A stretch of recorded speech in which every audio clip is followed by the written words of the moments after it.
Thank you for calling Scripture. How can I help you? Hey there, good afternoon. My name is. I'm hoping you can help me out here.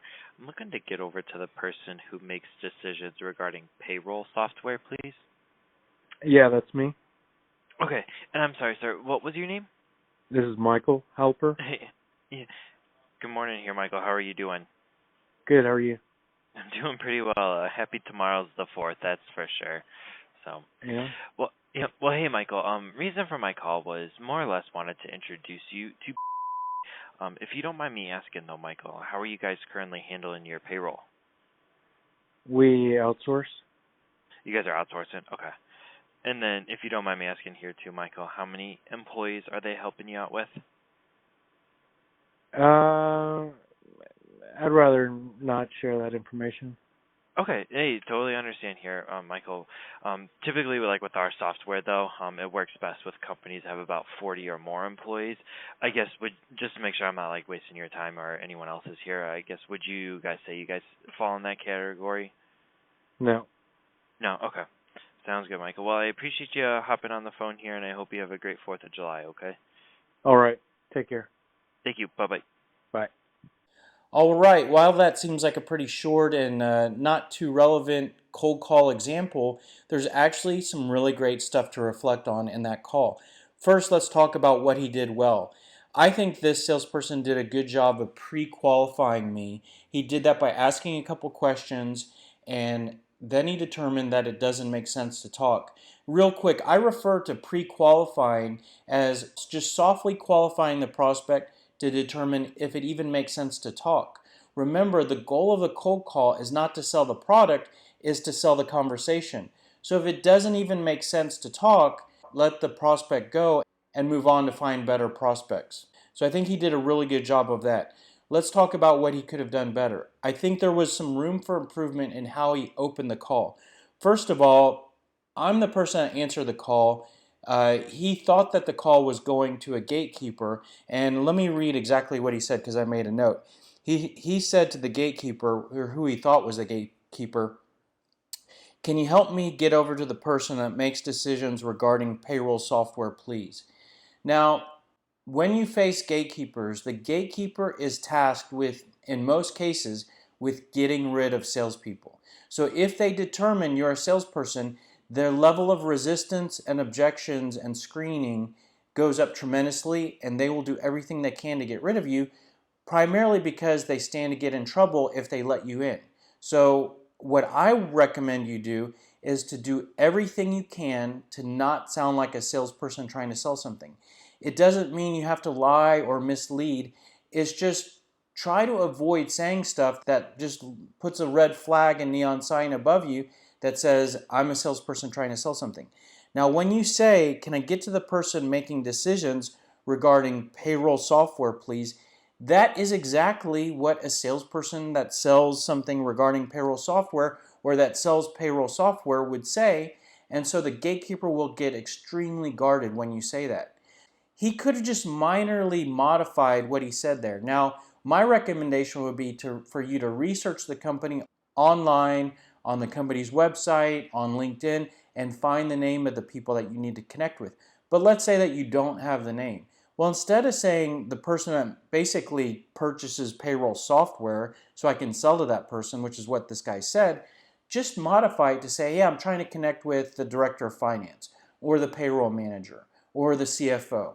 And just refer the person by title or function rather than describing the person about what they purchase or not.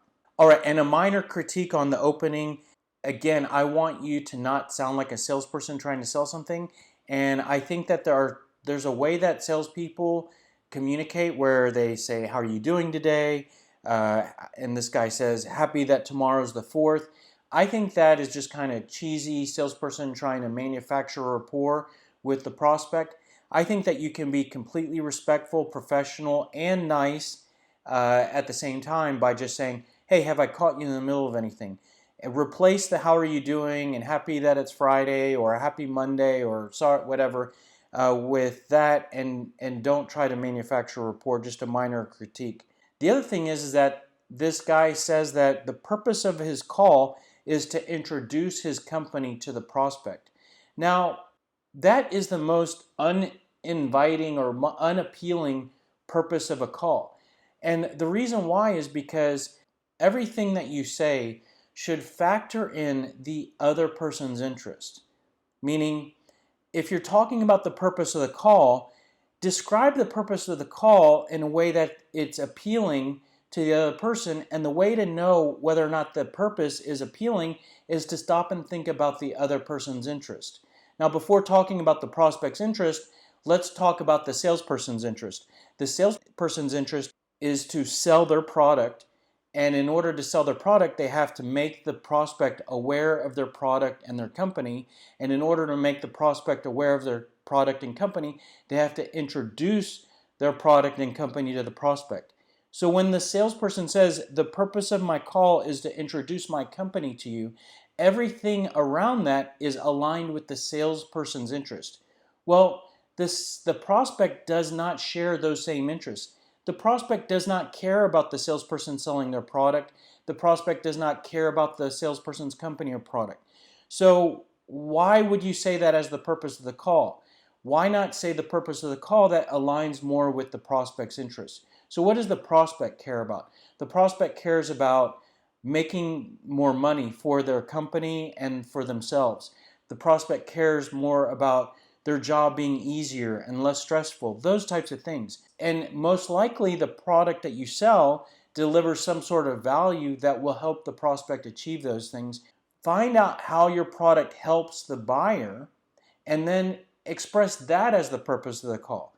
He could have said, hey, the purpose for my call is I help owners of small businesses to reduce the time and money they spend on payroll processing, right? So that's not his interest, that's aligned with my interest as the prospect. The only objection that came up, I always like to look at what objections came up on a cold call, is that this salesperson asked a question and I gave him an objection. He asked how many employees we're processing payroll for, and this really wasn't calculated on my part, but I gave him the objection of, I don't want to share that information with you. So we can look at that as an objection, but let me share why I gave that objection. I gave that objection because to ask a prospect how much, let's say to ask a prospect how much revenue they generate, that is like asking someone how much money they make every year. It's a bit personal of a question. Now, when you have an established dialogue with a prospect and you're asking discovery questions, you can certainly ask them, what is your annual revenue? But would you ask that question on a cold call? I would say that you shouldn't, because it's a bit invasive.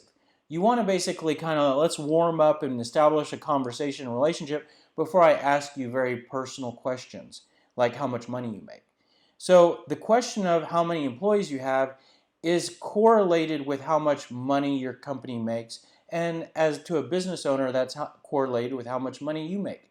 So it's not a horrible question to ask, but this guy is asking that question, in my opinion, too early. Now, obviously, it is a question that he wants to ask to pre-qualify me, and I'm fine with that. And what he does is, when I give him the objection, he actually responds to it in a great way, which is to say, hey, yeah, I understand.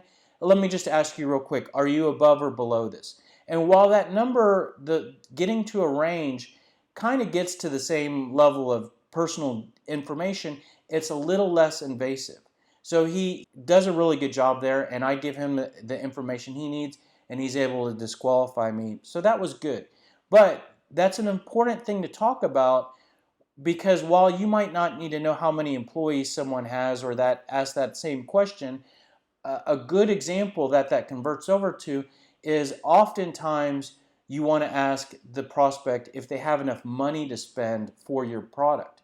And this is a very common question, so let's look at this real quickly, which is, if you were to say to someone, do you have enough money to spend for this, or how much money do you have to spend for this, whether or not you use those exact words, that can be an invasive question for two reasons. One is maybe the prospect doesn't have a lot of money to spend and they don't want you to lose respect for them because they don't want to be embarrassed, you know. So they might not want to answer your question honestly because they're scared of how it would make them look, like if they don't have a lot of money to spend. Another reason why someone might not want to answer the question is for negotiation purposes. If you say, how much money are you able to spend on this, they might not want to answer that, because if they give you that answer, then they know that where that might have impact the pricing you give them or the discount you give them, so they want to retain that information. So what you can do to avoid those situations, which is similar to the asking how many employees you have, is to ask a range. So let's say that you do web design services, right? So you could say, hey, are you looking to spend $2,000 to $5,000 on your website redesign? Are you looking to spend $5,000 to $20,000, or are you looking to spend $20,000 to $50,000?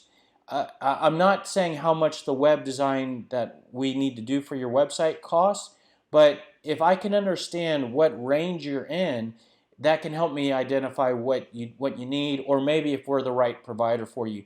So can you help me to understand what range you would put yourself in? So using ranges and different bars can make a prospect more comfortable, and the prospect might say, oh yeah, we're in the $5,000 to $10,000 range. And they might share that information with you much easier than if you say, how much are you looking to spend on this? That's pretty much it. The last thing I want to talk about is one thing I always like to reflect on, especially with my own cold calls, is what questions could I have asked to keep the call going or to get more information? The only thing I can think of with this particular call, if you reflect back on the call, he said, are you above or below 40 employees? I said, we're below, and he let me go. Obviously, he doesn't want to spend time with me because I'm not a potential prospect for him. But you know what would have been a good question to ask is, do you see yourself going above 40? What if you look at your growth plans, how far are you from there? I'm not saying that this is the case for us, but what if he said, are you above or below 40 employees? And what if I was at 35, and in the next 12 months, we probably will cross 40? You know, that could have been the case, and he wouldn't have known that, and he let me go. So a question he could have asked is, what are your growth plans?